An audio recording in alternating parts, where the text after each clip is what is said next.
Bienvenue chez Fabriqueville. Aujourd'hui, nous allons faire cette chemise à manches courtes pour enfants.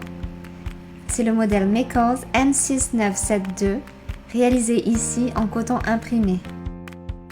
Pour faire cette chemise, nous aurons besoin du patron, d'une craie, d'épingles, de ciseaux, de 5 boutons de chemise, d'entoilage, de tissu et de fil assorti. D'abord, je place les pièces de patron sur le tissu en respectant le droit fil.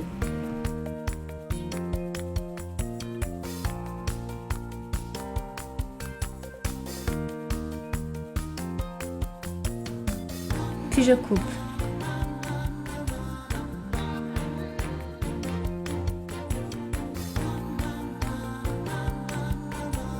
Ensuite, je relève les repères qui seront nécessaires pour l'assemblage.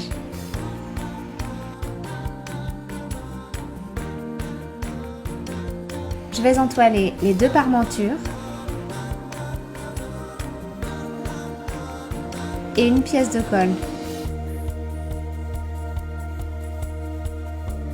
Pour commencer l'assemblage, je vais faire la poche devant. J'ai surfilé les 4 bords de la poche, puis je replie vers l'envers sur la ligne de pliure et je pique les côtés de l'ourlet. Je crante les angles supérieurs, puis je retourne l'ourlet sur l'endroit.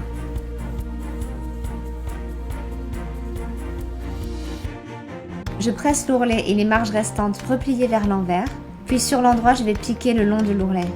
J'épingle la poche sur le devant gauche selon les repères. Je pique près des côtés et du bord inférieur de la poche.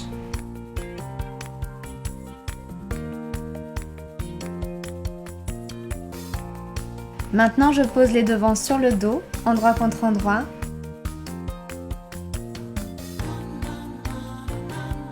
Je pique les épaules et je surfile.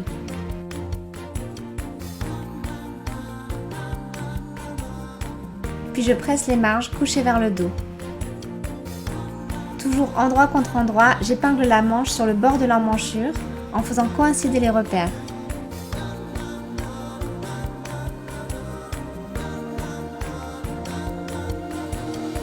Je pique puis je surfile les surplus.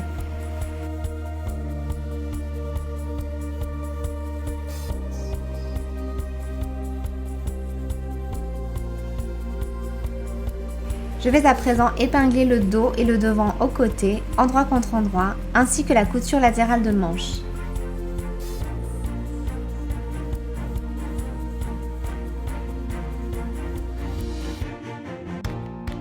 Puis je pique du bas de la manche au bas de la chemise avant de surfiler.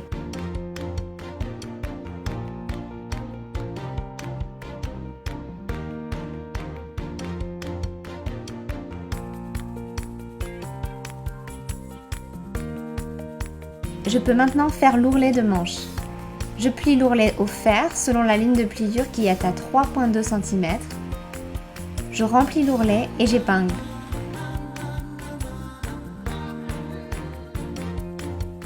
Puis je pique sur l'endroit. Pour renforcer le col, je vais piquer sur quelques centimètres à 1,5 cm du bord non fini de la partie entoilée au niveau des repères triangulaires. Puis je crante jusqu'au triangle. Je replie un rentré de 1,5 cm entre les crans et je presse. Puis je recoupe ce bord pressé à 1 cm. Je superpose les pièces de colle et je les pique ensemble en laissant le bord replié libre.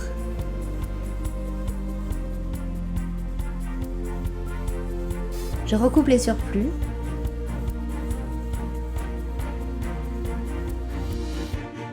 Je crante les angles.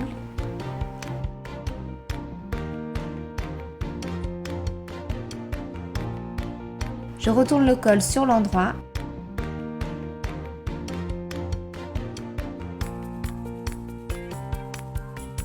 Et je presse.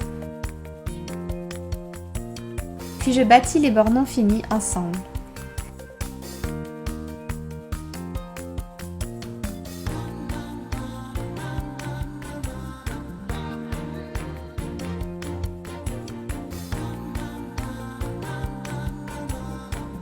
J'épingle le col sur le bord de l'encolure selon les repères.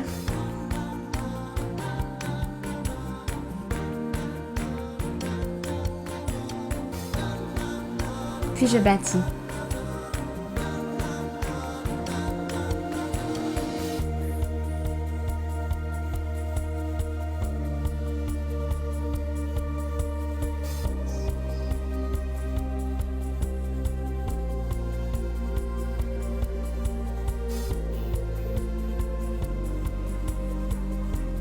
J'ai surfilé le bord d'épaule et le bord intérieur de la parmenture.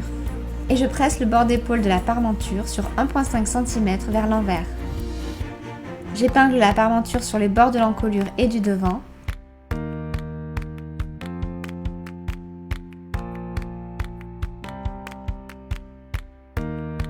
Je pique la parmenture.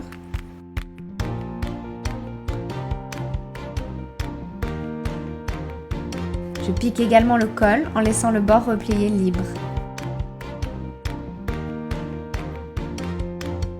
Après avoir cranté l'angle et recoupé les marges de couture, je tourne les parmentures sur l'envers avant de les presser.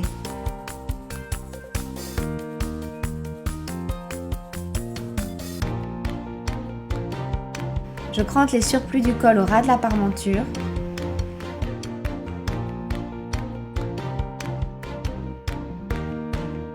Puis je rentre les surplus à l'intérieur du col avant de refermer l'ouverture à la main.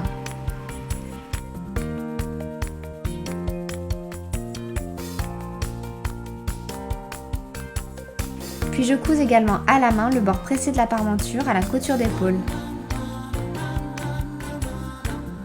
Pour faire l'ourlet du bas, je tourne le bord inférieur des parmentures sur l'endroit le long de la couture. Je pique à travers la parmenture à 3,2 cm au-dessus du bord non fini. Je crante l'angle et je coupe le surplus seulement de la parmenture.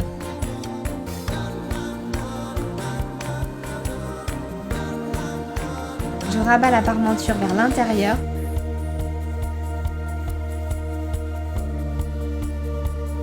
Puis je plie l'ourlet au fer à 3,2 cm.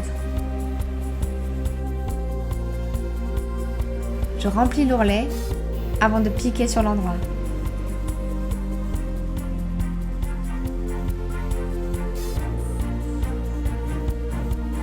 Pour finir, je vais coudre les boutons. J'ai transféré les repères de boutonnière sur le patron. Et je couds les boutonnières à la machine sur le côté gauche.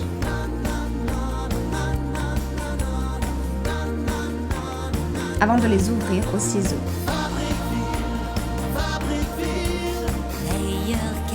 Pour m'assurer de l'emplacement des boutons, je superpose les devants sur la ligne de milieu devant, puis je fais un repère sur le devant droit en passant mon épingle par la boutonnière sur le côté gauche.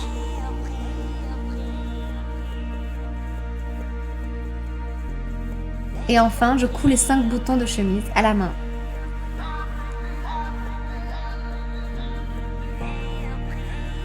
Et notre chemise est terminée. Merci et à bientôt.